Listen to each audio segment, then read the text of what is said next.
әнұранмен бастайды. Орындарында тұрыңдар.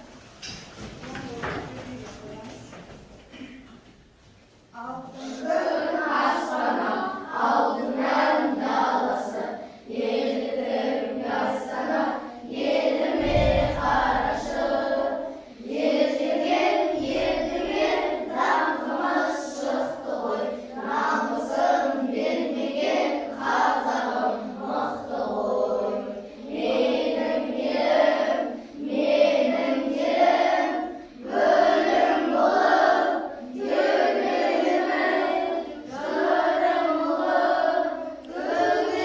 болып, туған жерім менің, Қазақстаным. Ал сабағымызды бастамас бұрын бірінші топқа бөлініп алды. Бірінші тобымыздың аты Қазақстан Республикасының мемлекеттік туы, ал екінші тобымыз Қазақстан Республикасының елтаңбасы, ал үшінші тобымыз Қазақстан Республикасының мемлекеттік әнұраны. Енді балалар өз араларында лидер сайлап, осы топтың атауын қорғап шығамыз. Ал ұйымшылдық керек, бұл жерде топпен жұмыс жасаймыз. Ал лидер қай топтан кім?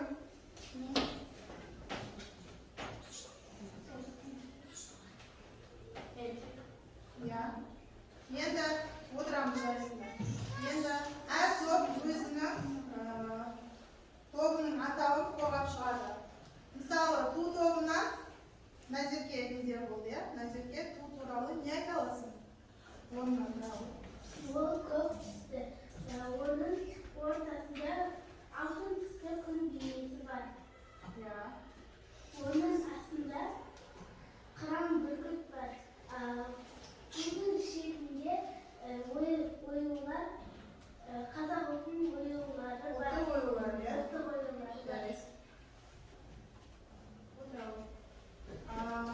Және бір сұрағым бар саған. Тудың авторы кім? Шәкен Нәзір. Келесі елтаңба тобын Айна құрады. Ал айта ой Айна. Елтаңбаның ортасында Елтаңбада келіп бейнеленген. екі қанатты аттар трактор. Тағы оның ең үстінде ортасында жұлдыз бар. Шаңырақ пен уықтар не үшін? Келеген не үшін? Өйткені ол қазақтың белгісі екенін білдіреді. Шаңырағымыз биік, келегеміз кең болсын деген мағынада. Келесі үшінші топ. Әнұран ол қазақтың ұлттық әні, және де оны оң қолымызды кеудемізге қойып айтамыз. Ол жігерлендіреді және рухтандырады. Оның сөзін жазғандар Жұмекен Нәжиденов және Нұрсұлтан Назарбаев, ал әнін жазған Шәмші Қалдаяқов. Ал балалар топқа бөлініп, топты қорғап шықты, жарайсыңдар. Келесі кезегіміз психологиялық дайындық. Ал сабаққа шарттық шеңберінде дайындаламыз. Орындарымыздан тұрамыз. Ал бастаймыз. Жапырақ гүлге ашылды, айналары шашылды.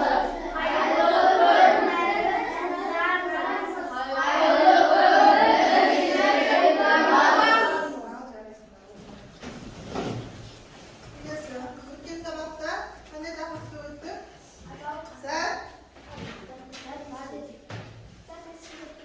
Зат есімнің септелуін өттік. Зат есімде қандай неше септік бар екен? Жеті септік бар екен. Яғни атау, ірік, барыс, табыс, жабыс, шығыс, көмектес.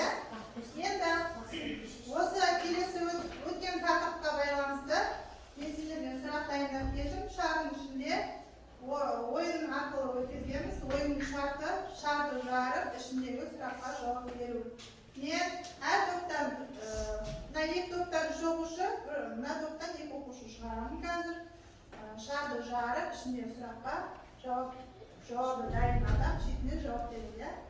Ал бірінші топта Madiyar мен Ділмұхамед шығады, Бексұлтан шығады. Екінші топтан Несібелі шығады, Мұхамед шығады, сосын Ерсұлтан шығады. Үшінші топтан Нұржан, Айша. Бірінші адам жарасындар бірінші, қолдарымен нышандар жарайынды.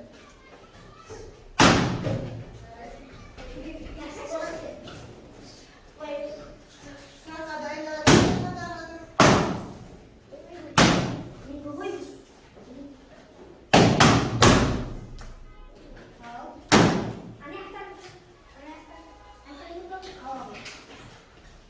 Kadarla durup dayılarımız kaç şekilde kaydasınlar?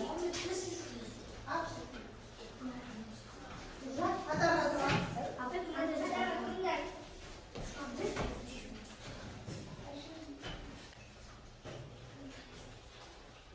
Al, sırağa dayılarımız. Kim dayı?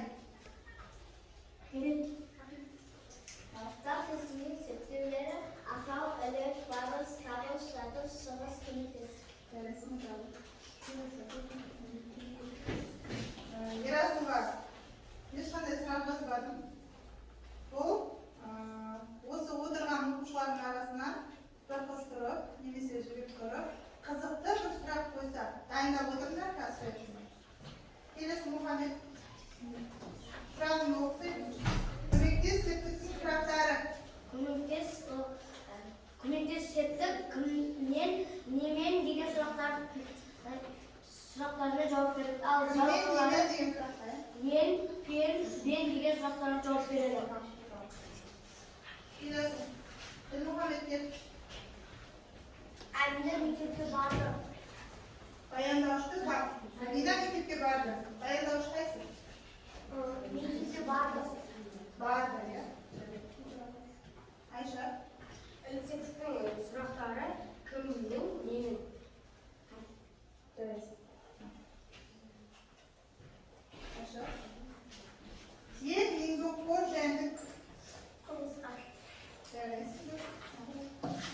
Келесі Бексұлтан Беков. Сан есім деген не? Сан деп атайды. Сан есім деген не? Санесін заттың санын білдіретін, қатарын білдіретін сөзді санесін. Мысал келтірші сан есімге. Мысалыға Нұрасыл бірінші отыр. Бұл жерде сан есім қандай?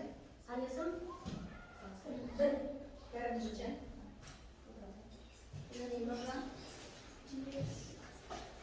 Күн жолында бастауышты тап.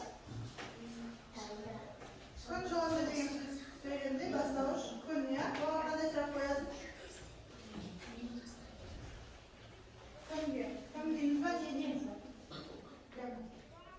Кімге? Кім дейміз ба? Не деген сұрақ қояды, иә? Келесі қызықты сұрақ кім дайын? Не батырайды абырчы?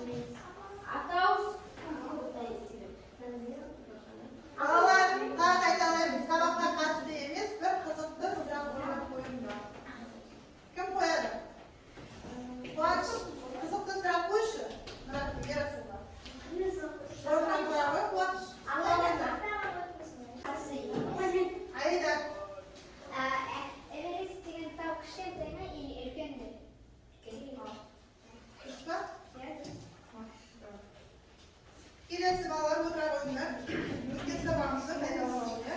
Бүгінгі өтетін жаңа сабағымыз атау септік. Атау септік дегеніміз қолдарını қойып нақтылай отырамыз, тыңдаймыз. Өткен сабақта зат есімнің септелуін өттік, иә?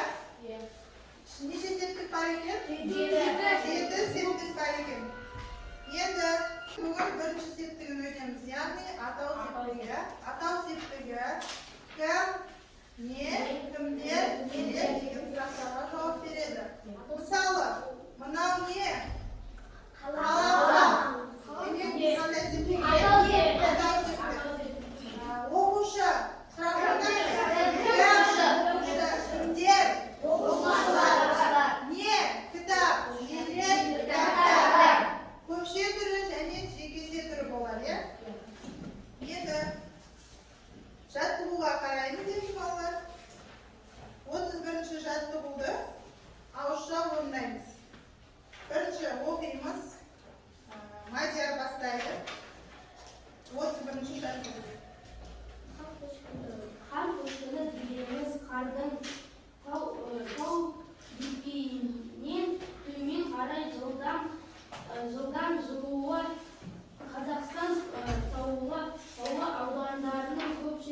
Легендерлігі қар көшкіні болып жүрады. Ол негізінде жалғастыра қарай. Ол негізінде қарақшысы мен қыздың жойылған байланысты қар көшкіні болашақ ең қауіпті кезде қараша мен сәуір айлары Нұржан жалғастырады.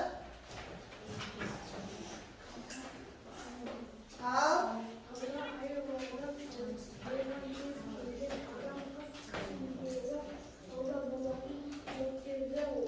олардан сақтанудың шараларын білуге міндетті. жарайсыңдар. Балалар бұл жерде не туралы айтылған екен? Қар көшкіні туралы, иә? Енді тақтаға қараймыз. Мына жерде нені суреттеліп кеткен? Балалардың, иә? Төбесінде қарлар бар. Қай кезде қауіпті болады қарлар? Қар көп жауып, таудың төбесінде кезде ол жерге қарай не істейді? Көшеді, иә, қоштар? Қарлар жерге қарай көшпей ма? Соны қар көшкіні дейміз. Енді сендерге сұрақ. Қар көшкіні деген не деген сұраққа дайындалыңдар. Екінші топ. Қыс мезгілінде тауға шықсаң, нені білуің керек? Сұраққа дайындалыңдар. Үшінші, қар көшкіні болатын ең қауіпті кезең қай кез? Балалар топтасып жұмыс істейміз, ақылдасақ пысқанымыз.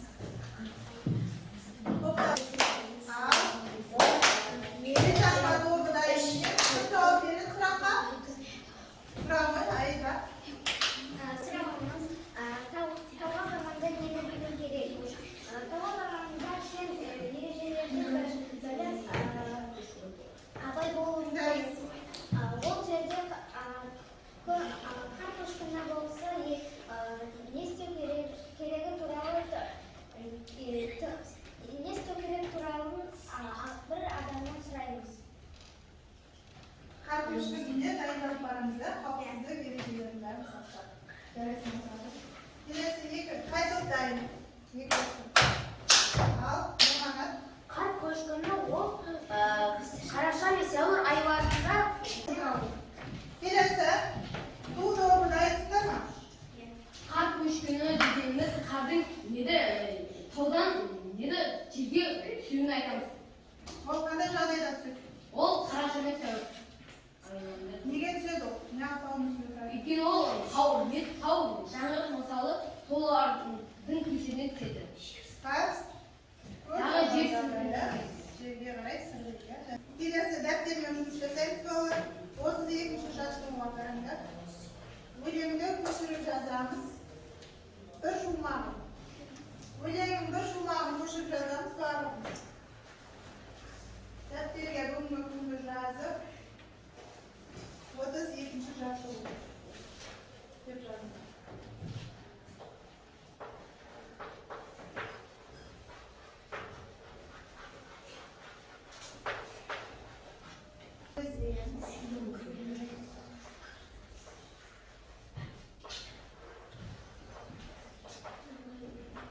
Aynen katası.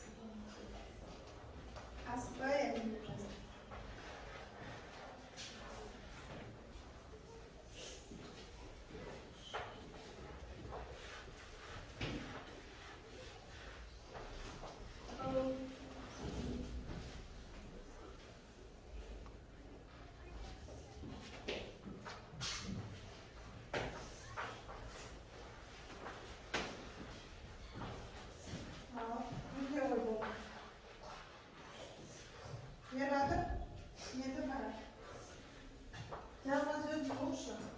Өзен дүрі сілкінеді.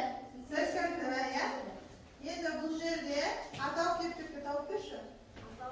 Кім не сұрағына жауап береді?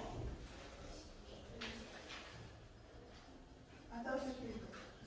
Өзен деген сөзге сұрақ қойшы. Өзені. Ербатыр, өзен деген сөзге Кім дейміз ба, не дейміз ба өзенге? Кім? Кім? Өзенге кім деген сұрақ қойыңыз ба? Не? Өзен. Бұл сөзде бастауыш болып тұр ма, баяндауыш па? Бастауыш.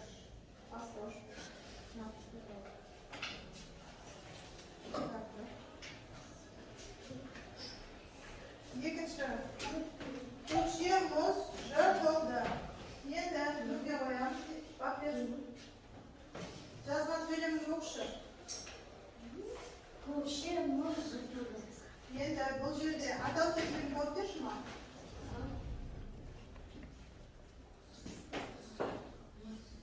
Muz ya. So'rab qo'yishim muz degan so'z. Ne muz? Balalar bo'lib qoladi. O'tiraman. O'tirib jonaman. Bir kupletni yozib O'zlar bir shumaq yozinglar ya. Birinchi so'zim o'zi dur silkindi. Bu yerda atov septi qaysi ekan? O'zing ya. Ikkinchi ko'kshi muz shirqildi. Muz so'raganday ye.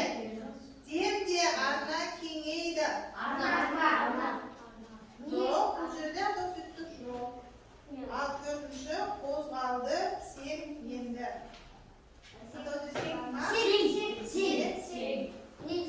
Endi bolalar 33-chi jadvalga qaraymiz. 33-chi jadvalda berilgan o'shiqdi.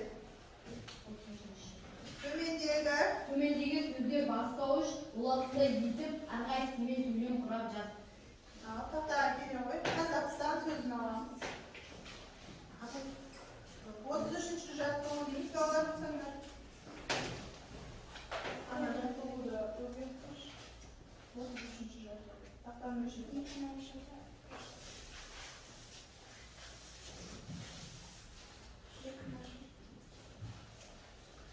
33-чи жадвал. Қазақстан сөзіне сөйлем құрашы.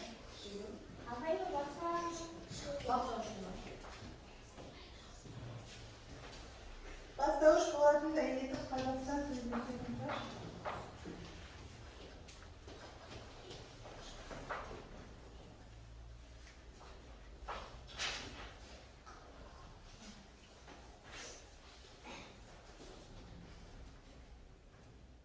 Қазақстан. Қандай сөйлем қайындаушы? Бірі айтын.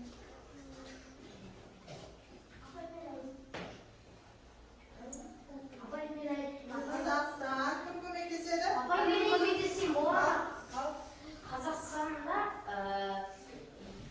Қазақстан әлем бойынша 9-ші орында. Я, жарайсың. Болады. Және де оның Қазақстанның ішінде 50 мыңнан аса адам бар. Ұлт Өкілдері бар. Өзге ұлт өкілдері. Былай қарасақ та болады. Қазақстан менің туған өлкем. Қазақстанда өзге ұлт өкілдері мекендейді.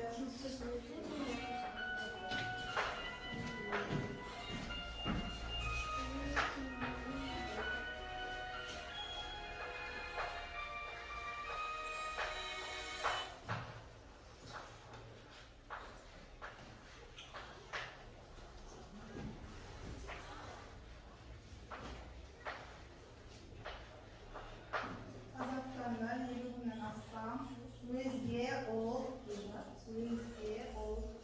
өкілдері мекендейді. Не болды? Қобалжып кеттім.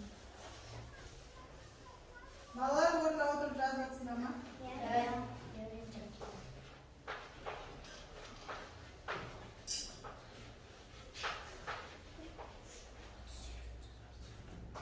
Өкілдері мекендейді.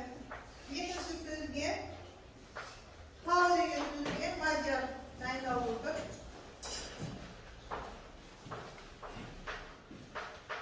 Үшінші көшкінге айда дайындалып отыр.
Бастауыш қай сөз?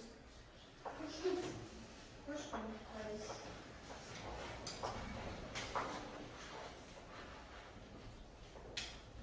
Қауіпсіздік.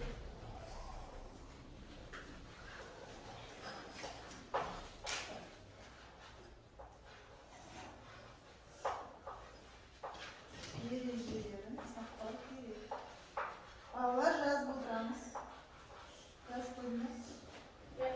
өзіңде өзіңде шыққан оны Болады, дайындалу керек.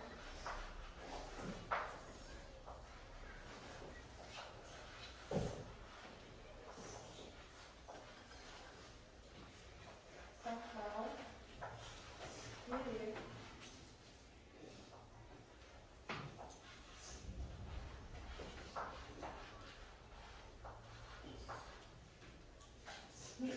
Сөйлемей қалдым.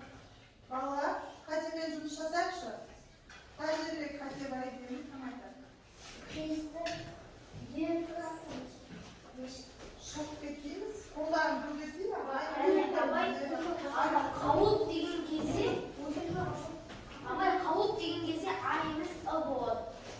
Қауіп, А емес болады. абай Қауіпсіздік ережелерін сақтау керек. Отырalım. Бастауыш. Енді балалар, жазуымыздың арасында сергіту тәртіп ұмытпағай, иә? Сендерге мынандай бір ойын ұйымдастырдым. Бұл ойында суреттер бейнеленген. Сол суретке қарап, қандай мақал екенін табуларың керек. Мысалы, мына суретке қараймыз. Қолдарын көтеріңдер білсеңдер. Бексұлтан. қарға қарғаның көзін шұқымайды. Жарайсың, отыралым. Қарға қарғаның көзін шұқымайды. Келесі. Ерасыл. құс мені көзі салмайды. Жоқ, кімді отырады? Ділмұхамед. құс ұяда не көрсе ұшқанда соны іледі. Жарайсың. Келесі. адамға жеті өнерде аз. Адамға емес, мынау кім? Жігіт, иә? Жігітке жеті өнерде аз. Жарайсың. Келесі. Мына мақалды кім біледі? Бақ берсін. Білеміз ба? Бас.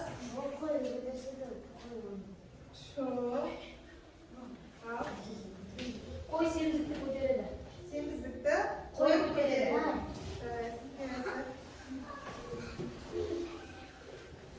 Келесі. Ділмұхамед. Жоқ. Кім жауап береді? Мынау қандай қой?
неді табыс неді кімді оқшыны жатып кімде оқшыда ал шығып неді кімнен оқшыдан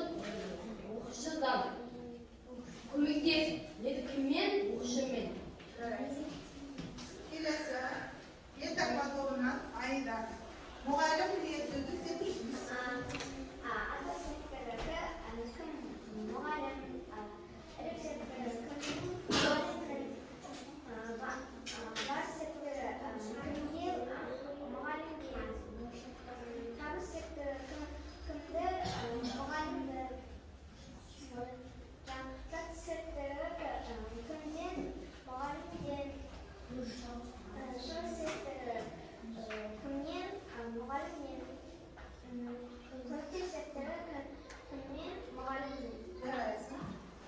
Келесі.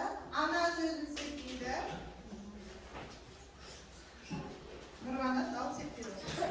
атау кім ана ілік кімнің ананың Ал балалар.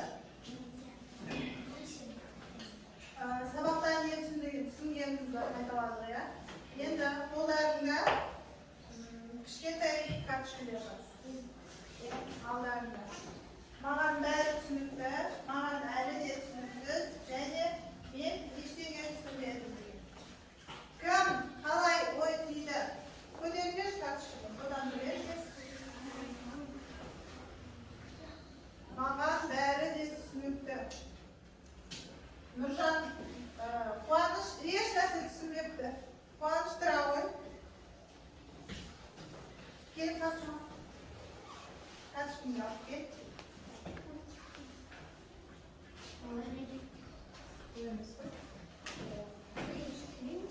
Сен айтыпсың, мен ештеңе түсінбедім.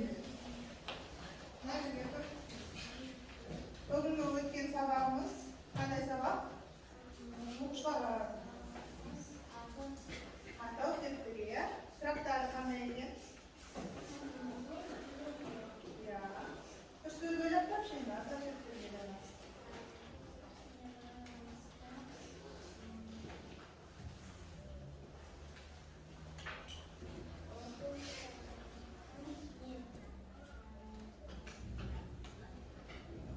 Қуаныш мектепке келді. Қуаныш мектепке келді. Атау септігі тапшы.